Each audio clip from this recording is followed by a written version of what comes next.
Welcome to RS academy. This is Sunil. ఈ video సెషన్లో మనం టీఎస్ ఎంసెట్ 2025కి సంబంధించి రిక్వైర్డ్ డాక్యుమెంట్స్, సో అప్లికేషన్ టైంలో మీకు ఏం డాక్యుమెంట్స్ కావాలి, అలాగే కౌన్సిలింగ్ టైం కల్లా ఏమేమి కావాలి, ఇలా complete details pin to pin మనమైతే ఈ వీడియో సెషన్లో డిస్కస్ చేద్దాం.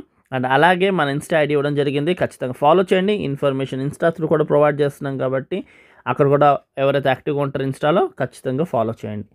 సో టీఎస్ ఎంసెట్ 2025కి సంబంధించి మనకి అప్లికేషన్ పెట్టడానికి కావాల్సిన ఫస్ట్ది మన ఆధార్ కార్డ్. సో అలాగే ఎంసెట్కి సంబంధించి మీకు ఇంకేమైనా డీటెయిల్స్ కావాలంటే ఇక్కడ వాట్సాప్ బాట్ ఇస్తున్నాను డిస్క్రిప్షన్లో, కాలేజ్ దోస్తు వాళ్ళది. ఖచ్చితంగా క్లిక్ చేసి మీరు వాట్సాప్ బాట్లోకి వెళ్ళి మీ పేరు, మీ యొక్క కాలేజ్ నేము, మీ డీటెయిల్స్ ఎంటర్ చేసి మీకు ఏం కావాలో మెన్షన్ చేస్తే ఖచ్చితంగా మీకు ప్రతి అప్డేట్ ఇన్ఫర్మేషన్ ఈ వాట్సాప్ బాట్లో వస్తుంది. దీని లింక్ కూడా డిస్క్రిప్షన్ ఇచ్చాను, ఖచ్చితంగా క్లిక్ చేసి మీరు ఇన్ఫర్మేషన్ తీసుకోవచ్చు. ఓకే, ఫస్ట్ మనకి ఆధార్ కార్డ్ కావాలి. And next 10th class memo కావాలి. ఆధార్ కార్డ్ అప్డేట్ చాలామంది చేయించారు, సో ఏమైనా ఉంటే అప్డేట్ చేయించేసుకోండి. సో అంతకుముందు 4th క్లాస్లో 5th క్లాస్లో అంతకుముందు అప్డేట్ చేసింది ఉంటుంది. రీసెంట్గా అప్డేట్ చేస్తే అక్కర్లేదు, 1-2 years బ్యాక్. సో అప్డేట్ చేయించుకోకపోతే ఒకసారి వెళ్ళి అప్డేట్ చేయించుకొని మీ తంబు, మీ ఐ ఒకసారి స్కాన్ చేయించుకొని మళ్ళీ ఒకసారి సో అప్డేట్ చేయించుకోండి. And next 10th class memo మీరు ఆల్రెడీ మీకు ఇష్యూ చేసిన మెమో ఉంది కదా, అది తీసుకెళ్ళండి. Next bona fide certificate 6th class నుంచి ఇంటర్మీడియట్ వరకు, అంటే 6th క్లాస్ నుంచి ఇంటర్మీడియట్ దాకా ఒకటే బోనఫైడ్ అని కాదు.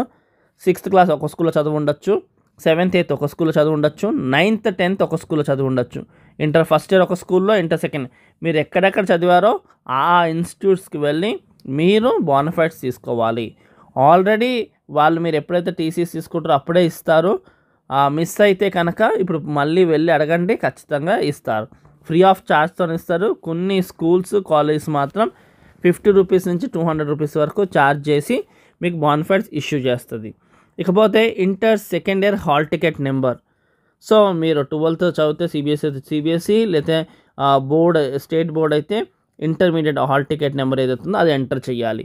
ఇది మీరు అప్లికేషన్ టైంలోనే మీరు రెడీ పెట్టుకోవాలి. ఆధార్ కార్డు ఉండొచ్చు, 10th class memo and bona fides మీరు కౌన్సిలింగ్ టైం కల్లా, ఇప్పుడు లేకపోయినా ఏం కాదు, కౌన్సిలింగ్ టైం కల్లా మాత్రం రెడీ పెట్టుకోండి. ఎక్కడెక్కడ మీరు చదివారన్న డీటెయిల్స్ మాత్రం ఎంటర్ చేస్తే సరిపోతుంది.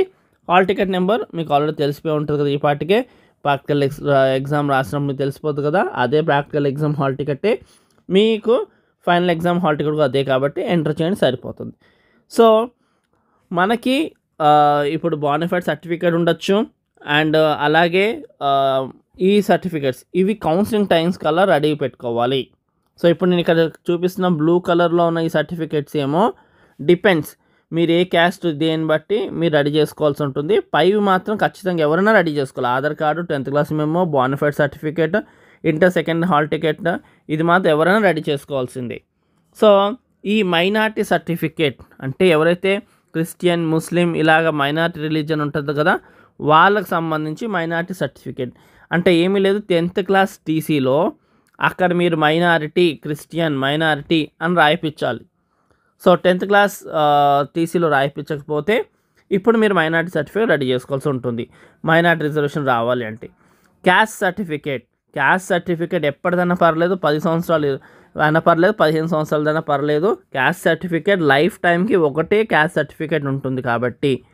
ఇన్కమ్ సర్టిఫికేట్ అలా కాదు, ఎప్పటికప్పుడు మనం తీసుకుంటూ ఉంటాము, అది ఇయర్లీ బేస్డ్ అని ఉంటుంది. సో ఏదైతే January 1st 2025 తర్వాత మీకు ఇష్యూ చేసిన ఇన్కమ్ సర్టిఫికేట్ ఉందో అదే వ్యాలిడ్.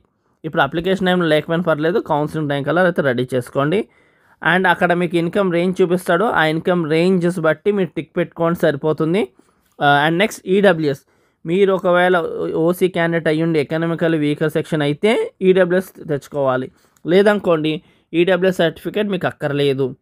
సో ఈడబ్ల్యూఎస్ సర్టిఫికేట్ ఎప్పటిది కావాలంటే 1/4/2025 నుంచి ఆ తర్వాత రిలీజ్ మీకు ఇష్యూ చేసింది అయ్యి ఉండాలి. సో మీకు కొంతమందికి ఫీజు రింబర్స్మెంట్ అక్కర్లేని వాళ్ళకి ఇన్కమ్ సర్టిఫికేట్ అక్కర్లేదు. సో ఫీజు రింబర్స్మెంట్ కావాలి అనుకుంటే ఇన్కమ్ సర్టిఫికేట్ రెడీ చేసుకోవాలి. మీకు రిజర్వేషన్ కావాలంటే క్యాస్ట్ సర్టిఫికేట్ రెడీ చేసుకోవాలి.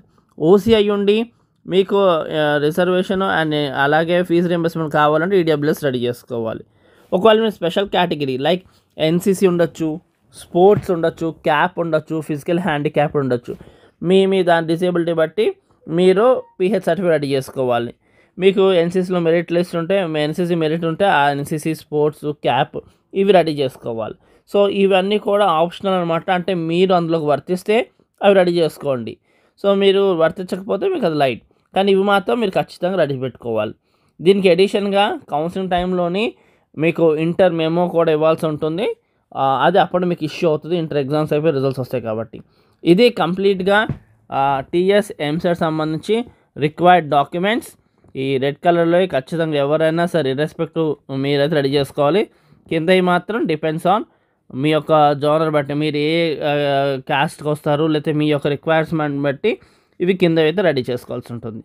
అండ్ కింద ఖచ్చితంగా వాట్సాప్ బాట్ ఇవ్వడం జరిగింది కదా కాలేజ్ వస్తే వాళ్ళది, ఖచ్చితంగా క్లిక్ చేసి మీరు దాంట్లో నుంచి కూడా ఇన్ఫర్మేషన్ తీసుకోండి. Thank you for watching. Do షాన్ సబ్స్క్రైబ్ అవర్ ఛానల్.